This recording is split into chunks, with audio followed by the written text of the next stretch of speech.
اشفاق احمد لکھتے ہیں کہ ایک دن میں نکر پہن کر سپارہ پڑھنے مسجد چلا گیا۔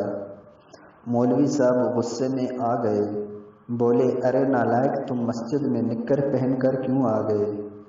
بے وقوف، ایسے مسجد میں آؤ گے تو جہنم میں جاؤ گے۔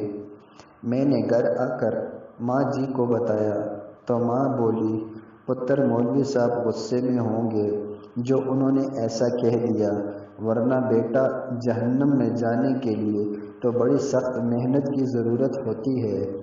جہنم حاصل کرنے کے لیے پتھر دل ہونا پڑتا ہے، جہنم لینے کے لیے دوسروں کا حق مارنا پڑتا ہے، قاتل اور ڈاکو بننا پڑتا ہے، فساد پھیلانا پڑتا ہے، مخلوق خدا کو اذیت دینی پڑتی ہے، نہتے انسانوں پر آگ اور بارود کی بارش کرنا پڑتی ہے، محبت سے نفرت کرنا پڑتی ہے، اس کے لیے ماؤں کی گودیں اجاڑنی پڑتی ہیں، رب العالمین اور رحمت العالمین سے تعلقات توڑنے پڑتے ہیں، تب کہیں جا کر جہنم ملتی ہے۔